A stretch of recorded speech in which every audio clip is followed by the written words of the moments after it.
నమస్కారం. స్వధర్మ పాడ్కాస్ట్కు తిరిగి స్వాగతం. నేను మీ host doctor M V Sai Kumar. మిత్రులారా, పురుషోత్తమ ప్రాప్తి యోగంపై మనం చేస్తున్న ఈ ప్రత్యేక ప్రయాణం నేటితో చివరి ఘట్టానికి చేరుకుంది. ఈ 5 ఎపిసోడ్ల ప్రయాణంలో మనం ఎన్నో అద్భుతమైన విషయాలను చర్చించుకున్నాం.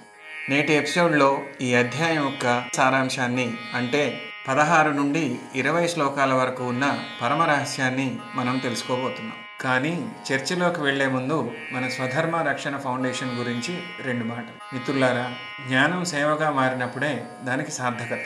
మన ఫౌండేషన్ యొక్క ప్రధాన ఉద్దేశం ఆధ్యాత్మిక విలువల్ని కాపాడుతూనే ఆపదలో ఉన్నవారికి అండగా నిలవడం. మనం అన్నదానం, నిరుపేదలకు వస్త్రదానం మరియు మన సంస్కృతికి మూలమైన గోమాతలకు గ్రాసాన్ని అందిస్తున్నాం. కేవలం చదవటం కాదు, సమాజం కోసం పనిచేయటమే అసలైన స్వధర్మం. పురుషోత్తమ ప్రాప్తి యోగంలో 16వ శ్లోకం అత్యంత కీలకమైనది. ఇక్కడ నుండే పురుషోత్తముడు అంటే ఎవరో వివరించడానికి పునాది పడుతుంది. ఈ శ్లోకంలో కృష్ణుడు ఈ ప్రపంచాన్ని, జీవులను 2 వర్గాలుగా విభజించి చెప్తున్నాడు. శ్రీమద్ భగవద్గీత 15వ అధ్యాయం 16వ శ్లోకం. ద్వావిమౌ పురుషౌ లోకే క్షరశ్చాక్షర ఏవ చ క్షరః సర్వాణి భూతాని కూటస్థోక్షర ఉచ్యతే. ద్వావిమౌ పురుషౌ లోకే క్షరశ్చాక్షర ఏవ చ క్షరః సర్వాణి భూతాని కూటస్థోక్షర ఉచ్యతే. ఈ శ్లోకంలో కృష్ణ పరమాత్మ 2 రకాలైన వ్యక్తులు, అంటే 2 టైప్స్ ఆఫ్ బీయింగ్స్ గురించి మాట్లాడుతున్నారు. మొదటి రకం క్షరపురుషుడు, ది పెరిషబుల్. క్షర అంటే క్షీణించేది లేదా నశించేది అని అర్థం. ఈ లోకంలోని సమస్త ప్రాణులు, అంటే చీమ నుండి బ్రహ్మ వరకు ఉన్న భౌతిక శరీరాలన్నీ క్షరవర్గానికి చెందుతాయి. ఎందుకంటే శరీరం పుడుతుంది, పెరుగుతుంది, చివరికి నశిస్తుంది. మన కంటికి కనిపించే ఈ ప్రకృతి అంతా క్షర. రెండవ రకం అక్షర పురుషుడు, ది ఇంపెరిషబుల్. అక్షర అంటే నాశనం లేనిది అని అర్థం. ఇక్కడ కూటస్థుడు అనే పదాన్ని వాడారు. అంటే శరీరాలు మారుతున్నా లోపల మార్పు లేకుండా స్థిరంగా ఉండే ఆత్మతత్వాన్ని అక్షర పురుషుడు అంటారు. మన శరీరం ఒక హార్డ్వేర్ లాంటిది, అది పాతపడిపోతుంది, క్షర. కానీ దానిలో ఉన్న సాఫ్ట్వేర్, చైతన్యం లేదా పొటెన్షియల్ ఎప్పటికీ ఉంటుంది, అక్షర. ఒక స్టూడెంట్ తన మార్కులు, ర్యాంకులు, క్షర, చూసి కుంగిపోకూడదు. తనలో ఉన్న అనంతమైన సామర్థ్యాన్ని, అక్షర, గుర్తించాలి. లోకం ఎప్పుడూ మారుతూనే ఉంటుంది, క్షర. కానీ ఆ మార్పుల మధ్య కూడా చలించకుండా ఉండే మనస్తత్వాన్ని అలవర్చుకోవడమే కూటస్థ స్థితి. యాప్టిట్యూడ్ అంటే కేవలం లెక్కలు చేయడం కాదు, క్లిష్ట పరిస్థితుల్లో కూడా స్థిరంగా ఆలోచించగలగటం. మన స్వధర్మ రక్షణ ఫౌండేషన్లో మనం ఇచ్చే అన్నం లేదా బట్టలు నశించిపోయేవి, క్షర. కానీ ఆ సేవ ద్వారా మనం పొందే తృప్తి, మనం సంపాదించే పుణ్యం, మన ఆత్మకి అంటుకునే శాశ్వత సంస్కారం, అక్షర. అందుకే శాశ్వతమైన ఆనందం కోసం క్షరమైన, అశాశ్వతమైన వస్తువుల్ని త్యాగం చేయాలి. శ్రోతలారా, ఈ ప్రపంచంలో మనం 2 రకాల వ్యక్తుల్ని చూస్తుంటాం. ఒకటి బాహ్యంగా కనిపించే శరీరం, హోదా, ఆస్తులు. ఇవన్నీ క్షర. అంటే ఈరోజు ఉంటాయి, రేపు పోతాయి. కానీ వీటన్నిటి వెనుక ఒక మార్పు లేని శక్తి ఉంది, అదే అక్షర. మనం చేసే పొరపాటు ఏంటంటే నశించిపోయే వాటి కోసం పాకులాడుతూ శాశ్వతమైన ఆత్మతత్వాన్ని మర్చిపోతున్నాం. మిత్రులారా, మన ప్రయాణం ఈ క్షరలోకం నుండి అక్షర స్థితి వైపు సాగాలి. మన స్వధర్మ రక్షణ ఫౌండేషన్ ద్వారా మనం చేసే సేవ కూడా మనల్ని ఆ శాశ్వత తత్వానికి దగ్గర చేస్తుంది. పురుషోత్తమ ప్రాప్తి యోగంలో 17వ శ్లోకం ఈ అధ్యాయానికి పురుషోత్తమ యోగం అనే పేరు రావడానికి అసలైన కారణాన్ని వివరిస్తుంది. 16వ శ్లోకంలో మనం క్షర, నశించే శరీరం, అక్షర, మార్పులేని ఆత్మ గురించి తెలుసుకున్నాం కదా. మరి ఈ రెండింటినీ నియంత్రించే ఆ సుప్రీం పవర్ ఎవరు అనేది ఈ శ్లోకం. శ్రీమద్ భగవద్గీత 15వ అధ్యాయం 17వ శ్లోకం. ఉత్తమః పురుషస్త్వన్యః పరమాత్మేత్యుదాహృతః యో లోకత్రయమావిశ్య బిభర్త్యవ్యయ ఈశ్వరః. ఉత్తమః పురుషస్త్వన్యః పరమాత్మేత్యుదాహృతః యో లోకత్రయమావిశ్య బిభర్త్యవ్యయ ఈశ్వరః. కృష్ణ పరమాత్మ ఇక్కడ తన అసలు స్వరూపాన్ని ప్రకటిస్తున్నారు. ఉత్తమ పురుషుడు క్షర అక్షర పురుషుల కంటే విభిన్నమైనవాడు, శ్రేష్టమైనవాడు ఒకడున్నాడు. ఆయనే ఉత్తమ పురుషుడు. లోకంలో ఆయన్నే పరమాత్మ అని పిలుస్తారు. లోకత్రయమావిష్య బిభర్తి, ముల్లోకాలను పోషించేవాడు. ఆ పరమాత్మ కేవలం ఎక్కడో ఒక చోట కూర్చొని ఉన్నాడు. ఆయన ఈ 3 లోకాలను, భూమి, ఆకాశం, పాతాళం లేదా జాగ్రత్త, స్వప్న, సుషుప్తి అవస్థల్లో ప్రవేశించి అంతటా వ్యాపించి ఉండి ఈ సృష్టిని భరిస్తున్నాడు. సస్టైనింగ్ ది యూనివర్స్ అంటే మనల్ని ప్రతిక్షణం పోషిస్తున్న శక్తి ఆయనే. అవ్యయ ఈశ్వర, నాశనం లేని యజమాని. ఆయన అవ్యయుడు అంటే ఎప్పటికీ తరిగిపోనివాడు, మార్పు లేనివాడు. ఆయనే ఈ జగత్తుకంతటికి నిజమైన ఈశ్వరుడు లేదా యజమాని. ఒక ఆర్గనైజేషన్లో ఎంప్లాయీస్ ఉంటారు, క్షర. ఒక సిస్టమ్ ఉంటుంది, అక్షర. కానీ వాటన్నిటిని నడిపించే ఒక విజనరీ లీడర్ లేదా సీఈఓ ఉంటారు. ఆయనే ఈ పురుషోత్తముడు. మన జీవితం అనే కంపెనీకి సీఈఓ ఆ పరమాత్మే. ఆయన్ని నమ్మితే మనకు కెరీర్లో కానీ జీవితంలో కానీ భయం ఉండదు. మనకు బయట కనిపించే సపోర్ట్ కంటే లోపల ఉండి మనల్ని నడిపించే ఆ పరమాత్మ శక్తి చాలా గొప్పది. మనం శ్వాస తీసుకుంటున్నాం అంటే, మన గుండె కొట్టుకుంటుంది అంటే అది ఆ బిభర్తి చేసే శక్తి వల్లే. మన స్వధర్మ రక్షణ ఫౌండేషన్లో మనం చేసే సేవ కేవలం ఒక వ్యక్తికి చేసేది కాదు, ప్రతి వ్యక్తిలో ఉన్న ఆ ఉత్తమ పురుషుడికి చేసే సేవ. బిభర్తి అంటే పోషించడం. భగవంతుడు మనల్ని పోషిస్తున్నాడు, మనం ఆయన ప్రతినిధులుగా ఆకలితో ఉన్నవారిని పోషిస్తున్నాం. శ్రోతలారా, ఇప్పటిదాకా మన శరీరం గురించి, ఆత్మ గురించి మాట్లాడుకున్నాం. కానీ ఆ రెండింటినీ మించిన ఒక అద్భుతమైన శక్తి ఉంది. ఆయనే ఉత్తమ పురుషుడు. మిత్రులారా, మనకు ఒక్కోసారి అనిపిస్తుంది, నన్ను ఎవరు కాపాడుతున్నారు, నాకు ఏదైనా అయితే పరిస్థితి ఏంటి అని. 17వ శ్లోకంలో కృష్ణుడు భరోసా ఇస్తున్నాడు. నేను లోకత్రయంలో వ్యాపించి ఉన్నాను, నేనే నిన్ను భరిస్తున్నాను అని. మీరు ఒంటరిగా ఉన్నప్పుడు కూడా ఆ పరమాత్మ తోడు మీకున్నాడు. ఒక యాప్టిట్యూడ్ ట్రైనర్గా నేను చెప్పేది ఏంటంటే, మీ టాలెంట్ క్షర, మీ ప్యాషన్ అక్షర ఉన్నా ఆ పురుషోత్తముడి అనుగ్రహం తోడైతేనే మీ సక్సెస్ పరిపూర్ణం అవుతుంది. మన స్వధర్మ రక్షణ ఫౌండేషన్ ఉద్దేశం కూడా అదే. ఆ పరమాత్మ అందరినీ పోషిస్తున్నాడు అన్న సత్యాన్ని సేవ ద్వారా చాటి చెప్పటం. పురుషోత్తమ ప్రాప్తి యోగంలో 18వ శ్లోకం ఈ అధ్యాయానికి మొగుటం లాంటిది. భగవంతుడికి పురుషోత్తముడు అనే పేరు ఎలా వచ్చిందో కృష్ణ పరమాత్మ స్వయంగా వివరించే శ్లోకం ఇది. 16-17 శ్లోకాల్లో మనం విన్న క్షర అక్షర తత్వాలను ముగిస్తూ చెప్పే తీర్పు ఇది.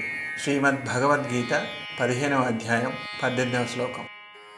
యస్మాత్క్షరమతీతోహం అక్షరాదపి చోత్తమః అతోస్మి లోకే వేదే చ ప్రతిథః పురుషోత్తమః. యస్మాత్క్షరమతీతోహం అక్షరాదపి చోత్తమః అతోస్మి లోకే వేదే చ ప్రతిథః పురుషోత్తమః. కృష్ణుడు తనను తాను ఎందుకు పురుషోత్తముడు అని పిలుచుకుంటున్నారో ఇక్కడ వివరిస్తున్నారు. క్షరమతీతోహం, క్షరమును మించిన వాడిని, నేను నశించిపోయే ఈ భౌతిక జగత్తుకి, క్షరపురుషుడికి అతీతుడిని, అంటే కాలానికి మరణానికి నేను లొంగను. అక్షరాదపి చోత్తమః, అక్షరము కంటే శ్రేష్ఠుడిని. మార్పు లేని ఆత్మతత్వం అక్షర పురుషుడి కంటే నేను ఉత్తముడిని. ఎందుకంటే ఆత్మ కూడా నా నుండే ఉద్భవిస్తుంది, నాలోనే ఉంటుంది. పురుషోత్తమః, అందరిలో ఉత్తముడు. క్షర అక్షర పురుషుల కంటే అతీతుడు, ఉత్తముడు. కాబట్టే లోకంలోనూ, పురాణాల్లోనూ, సామాన్యుల మాటల్లోనూ, వేదాల్లోనూ నేను పురుషోత్తముడు అని ప్రసిద్ధి చెందాను. ఒక మ్యాథమెటికల్ సెట్లో సబ్సెట్లు ఉన్నట్లుగా ప్రకృతి, ఆత్మ అన్నీ భగవంతుడిలో భాగాలు మాత్రమే. సృష్టి మొత్తానికి టాపర్ లేదా మాస్టర్ లేదా సూపర్ సెట్ ఆ పురుషోత్తముడే. మనం సంతోషం కోసం వస్తువుల మీద క్షర లేదా మన ప్రశాంతత మీద అక్షర ఆధారపడతాం. కానీ శాశ్వతమైన ఆనందం ఆ పురుషోత్తముని తెలుసుకోవడంలోనే ఉంది. అదే మీ హ్యాపీనెస్కి అసలు రహస్యం. మన లైఫ్ ఒక అప్లికేషన్ అయితే మనం చేరాల్సిన అత్యున్నత యూనివర్సిటీ ఆ పురుషోత్తమ స్థితి. అక్కడికి అడ్మిషన్ దొరికితే ఇక తిరుగుండదు. మన స్వధర్మ రక్షణ ఫౌండేషన్ ద్వారా మనం చేసే ప్రతి పనిని ఆ పురుషోత్తమునికి అర్పించాలి. మనం కేవలం ఒక మనిషికో జంతువుకో సేవ చేయట్లేదు, అందరిలో ఉన్న ఆ పురుషోత్తముడిని ఆరాధిస్తున్నాం. మిత్రులారా, ఈరోజు మనం ఒక అద్భుతమైన పేరు గురించి తెలుసుకుంటున్నాం. అదే పురుషోత్తముడు. మనందరికీ శ్రీరామచంద్రుడు గుర్తొస్తాడు కదా. రాముణ్ణి మనం మర్యాద పురుషోత్తముడు అంటాం. అంటే మనిషిగా ఉంటూ ఎలా జీవించాలో చూపించిన ఉత్తముడు ఆయన. కానీ ఇక్కడ కృష్ణుడు పరమతత్వం గురించి చెప్తున్నాడు. ఈ ప్రపంచం అనే మెషిన్లో స్పేర్ పార్ట్స్ క్షర మారుతుండవచ్చు, పవర్ అక్షర ఒకేలా ఉండవచ్చు, కానీ ఆ మెషిన్ని డిజైన్ చేసి నడిపే ఇంజనీర్ ఆయనే పురుషోత్తముడు. శ్రోతలారా, మీ కెరీర్లో మీరు ఎన్ని ఒడిదుడుకులు చూసినా మీ వెనుక ఆ పురుషోత్తముడి అండ ఉందని గుర్తుంచుకోండి. మన స్వధర్మ రక్షణ ఫౌండేషన్లో మనం చేసే అన్నదానం ఆ పురుషోత్తముడికి ఇచ్చే నైవేద్యం. ఆయన అనుగ్రహం ఉంటేనే మనకు సరైన బుద్ధి, సరైన జ్ఞాన మార్గం దొరుకుతాయి. పురుషోత్తమ ప్రాప్తి యోగంలో 19వ శ్లోకం ఒక అద్భుతమైన కంక్లూజన్ లాంటిది. నేను పురుషోత్తముడిని అని కృష్ణుడు తన గురించి తాను చెప్పుకున్నాక మరి ఆయన అలా తెలుసుకున్న మనిషికి కలిగే లాభం ఏమిటి, అతడు ఎలా జీవిస్తాడు అనే ప్రశ్నకు సమాధానమే ఈ శ్లోకం. శ్రీమద్ భగవద్గీత 15వ అధ్యాయం 19వ శ్లోకం. యో మామేవమ సమ్మూఢో జానాతి పురుషోత్తమం స సర్వవిద్ భజతి మాం సర్వభావేన భారత.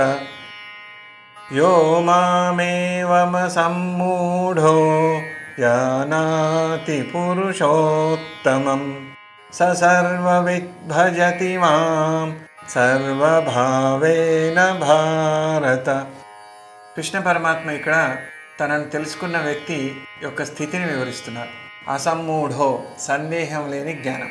ఎవరైతే మోహానికి లోను కాకుండా ఎటువంటి సందేహం లేకుండా నన్ను పురుషోత్తమునిగా గుర్తిస్తారో, అంటే లోపల ఉన్న ఆత్మ, బయట ఉన్న ప్రకృతి రెండిటికీ బాస్ ఆ పరమాత్మే అని ఎవరైతే బలంగా నమ్ముతారో, సర్వవిత్, అతడే సర్వజ్ఞుడు.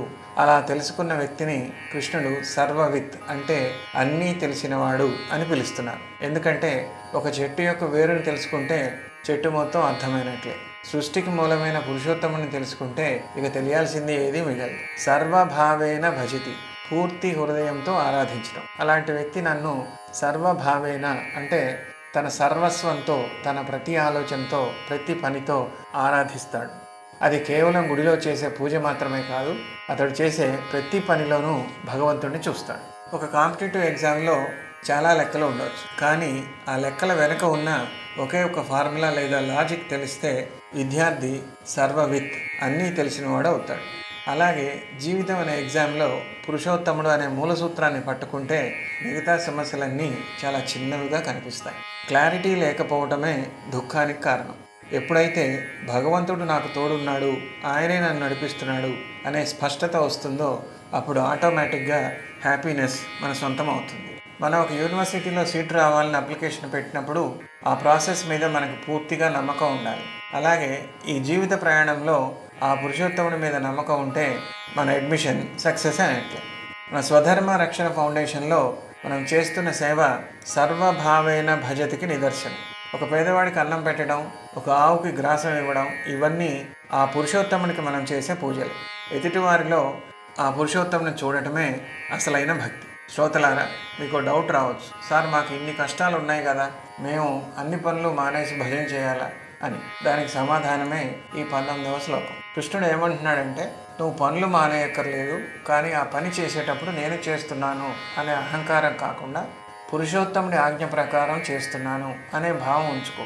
అదే సర్వభావేన భజతి. మిత్రులారా, మన స్వధర్మ రక్షణ ఫౌండేషన్లో మనం చేసే ప్రతి సేవా కార్యక్రమం వెనుక ఉన్న ఉద్దేశం ఇదే. మనం పెట్టే ప్రతి అన్నం ముద్దలో ఆ పరమాత్మను చూస్తున్నాం. ఎప్పుడైతే మీరు మీ పనిని దైవత్వంతో నింపుతారో అప్పుడు మీరు సర్వవిత్ అవుతారు. అంటే మీకు లైఫ్లో ఏం చేయాలో, ఎలా చేయాలో, ఎందుకు చేయాలో ఆటోమేటిక్గా అర్థమైపోతుంది. పురుషోత్తమ ప్రాప్తి యోగంలో 20వ శ్లోకం ఈ అధ్యాయానికి ఒక అద్భుతమైన ముగింపు, గ్రాండ్ ఫినాలే వంటిది. ఈ శ్లోకంలో కృష్ణ పరమాత్మ ఈ అధ్యాయం యొక్క గొప్పతనాన్ని, దీన్ని తెలుసుకున్న వారికి కలిగే ప్రయోజనాన్ని ఒకే పంక్తిలో వివరిస్తున్నారు. శ్రీమద్ భగవద్గీత 15వ అధ్యాయం 20వ శ్లోకం. ఇతి గుహ్యతమం శాస్త్రం ఇదముక్తం మయా నఘ ఏతత్ బుద్ధ్వా బుద్ధిమాన్ స్యాత్ కృతకృత్యశ్చ భారత. ఇతి గుహ్యతమం శాస్త్రం ఇదముక్తం మయా నఘ ఏతత్ బుద్ధ్వా బుద్ధిమాన్ స్యాత్ కృతకృత్యశ్చ భారత. కృష్ణుడు అర్జునుడికి మరియు మనకి ఈ అధ్యాయం యొక్క సారాంశాన్ని ఒక సర్టిఫికేట్ లాగా ఇస్తున్నారు. గుహ్యతమం శాస్త్రం, అత్యంత రహస్యమైన విద్య. అర్జున, పాపరహితుడైన నీకు నేను అత్యంత రహస్యమైన ఈ శాస్త్రాన్ని అంటే 15వ అధ్యాయాన్ని వివరించాను. ఇక్కడ రహస్యం అంటే దాచిపెట్టేదని కాదు, అనుభవజ్ఞులైన గురువుల ద్వారా మాత్రమే అర్థమయ్యే నిగూఢమైన సత్యం అని అర్థం. బుద్ధిమాన్ స్యాత్, నిజమైన బుద్ధిమంతుడు. ఎవరైతే ఈ జ్ఞానాన్ని అర్థం చేసుకుంటారో ఏతత్ బుద్ధ్వా, వారే నిజమైన బుద్ధిమంతులు. లోకంలో మనం చాలా రకాలైన తెలివితేటలను చూస్తుంటాం, కానీ ఏది శాశ్వతమో ఏది అశాశ్వతమో తెలిసిన వారే అసలైన ఇంటలెక్చువల్స్. కృతకృత్యశ్చ, జీవిత లక్ష్యం నెరవేరినవాడు. ఈ పదం చాలా పవర్ఫుల్. కృతకృత్యుడు అంటే చేయాల్సిన పనిని పూర్తిగా చేసినవాడు అని, లేదా జీవితంలో సాధించాల్సింది సాధించినవాడు. ఈ జ్ఞానం కలిగితే మనిషికి ఇక చేయాల్సిందేమీ మిగలదు, అలాంటి పరిపూర్ణత వస్తుంది. కష్టమైన లెక్కకు ఒక చిన్న లాజిక్ తెలిస్తే ఎలాగైతే సమస్య పరిష్కారం అవుతుందో, జీవితం అనే క్లిష్టమైన సమస్యకు 15వ అధ్యాయం ఒక లాజిక్ లాంటిది. ఇది తెలిస్తే మీరు లైఫ్ ఎగ్జామ్లో టాపర్ అయినట్లే. కృష్ణుడు అర్జునుడిని అనఘ, పాపం లేనివాడు లేదా పాపం అంటనివాడు అని పిలిచాడు. అంటే మన మనస్సు నిర్మలంగా ఉంటేనే ఈ జ్ఞానం ఎక్కుతుంది. స్వచ్ఛమైన మనస్సే సంతోషానికి పునాది. జీవితం అనే అప్లికేషన్ ప్రాసెస్లో మనం పురుషోత్తముడిని తెలుసుకోవటమే ఫైనల్ అడ్మిషన్. ఒక్కసారి ఆ స్థితికి చేరితే మీరు కృతకృత్యులు అవుతారు. అంటే ఇక తిరిగి చూసుకోవాల్సిన అవసరం లేదు. మన స్వధర్మ రక్షణ ఫౌండేషన్ ఉద్దేశం ఒకటే, మనం చేసే సేవ ద్వారా మనల్ని మనం కృతకృత్యులను చేసుకోవడం. ఎదుటివారికి సహాయం చేయడమే మన జీవిత పరమార్థం అని గుర్తించినప్పుడు మనం కూడా ఆ బుద్ధిమంతుల జాబితాలో చేరుతాం. శ్రోతలారా, పురుషోత్తమ ప్రాప్తి యోగం అనే ప్రయాణం ఇవాళతో ముగుస్తోంది. ఈ 20వ శ్లోకంలో కృష్ణుడు ఒక ప్రామిస్ ఇస్తున్నాడు. అదేంటంటే, ఈ జ్ఞానాన్ని ఎవరైతే అర్థం చేసుకుంటారో వారు ఈ లోకంలో బుద్ధిమంతులు అవుతారు మరియు వారి జీవితం ధన్యం అవుతుంది. మిత్రులారా, మనం ఎన్నో డిగ్రీలు చదువుతాం, ఎంతో సంపాదిస్తాం, కానీ మనసులో ఎప్పుడూ ఏదో ఒక వెలితి ఉంటుంది. ఆ వెలితిని పూడ్చేదే ఈ గుహ్యతమం, సీక్రెట్ విజ్డమ్. మన స్వధర్మ రక్షణ ఫౌండేషన్లో మనం చేసే ప్రతి అన్నదానం, ప్రతి గోసేవ మనల్ని ఆ కృతకృత్య స్థితికి తీసుకెళ్ళటానికే. ఈ అధ్యాయం విన్న తర్వాత మీ ఆలోచన విధానంలో కనీసం ఒక చిన్న మార్పు వచ్చినా మీరు పురుషోత్తముని వైపు ఒక అడుగు వేసినట్లే. మిత్రులారా, నేను తరచుగా చెప్పే ఒక మాట, మనం కెరీర్లో ఎన్నో డిగ్రీలు పూర్తి చేస్తాం, గొప్ప ర్యాంకులు సాధిస్తాం, పెద్ద పెద్ద సర్టిఫికెట్లు పొందుతాం, కానీ జీవితం అనే అత్యున్నత విశ్వవిద్యాలయంలో, యూనివర్సిటీ ఆఫ్ లైఫ్ ఉత్తీర్ణులు కావాలంటే మాత్రం ఈ పురుషోత్తమ జ్ఞానం ఖచ్చితంగా ఉండాలి. ఈ 20 శ్లోకాలని అర్థం చేసుకోవటం అంటే దిశానిర్దేశం లేని ఈ జీవిత మహాసముద్రాన్ని సులభంగా దాటడానికి ఒక డిజిటల్ కంపాస్ సంపాదించుకోవటమే. ఎప్పుడైతే ఆ పరమాత్మే మనల్ని నడిపిస్తున్నాడనే స్పష్టత వస్తుందో అప్పుడు భయం మాయమవుతుంది. అప్పుడే మన జీవితం ఒక విజయవంతమైన అప్లికేషన్ నుండి సార్థకమైన అడ్మిషన్ వైపుకు వెళ్తుంది. ఈ జ్ఞానం కలిగిన వాడే నిజమైన బుద్ధిమంతుడు మరియు కృతకృత్యుడు అని కృష్ణుడు మనకి హామీ ఇస్తున్నాడు. చివరిగా అదొక చిన్న విన్నపం కాదు, దీన్ని ఒక గొప్ప అవకాశం అనుకున్నాం. మనం ఇంతవరకు చర్చించుకున్న ఆధ్యాత్మిక జ్ఞానం మన ప్రవర్తనలో, మన సేవలో కనిపించాలి.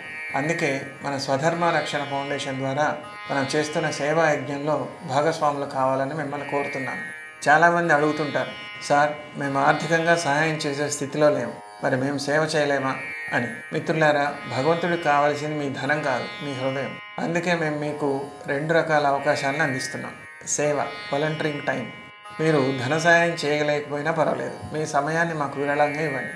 తెలంగాణ మరియు ఆంధ్రప్రదేశ్లో వివిధ ప్రాంతాల్లో మనం అన్నదానం, వస్త్రదానం నిర్వహిస్తున్నప్పుడు, అలాగే మనం ఫిజికల్గా నిర్వహించే యోగా మరియు మెడిటేషన్ వర్క్షాప్స్లో మీరు వాలంటీర్లుగా వచ్చి సహాయం చేయవచ్చు. క్షేత్రస్థాయిలో సేవ చేయడం వల్ల కలిగే ఆనందం వెలకట్లేదు.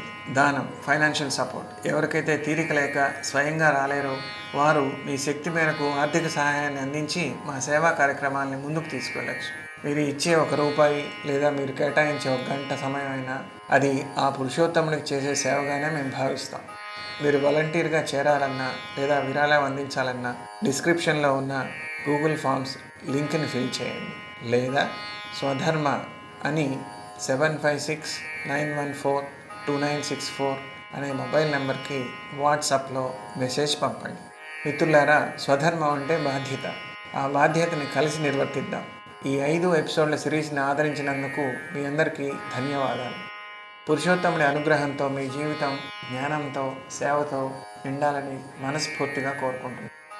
మీ host doctor M V Sai Kumar.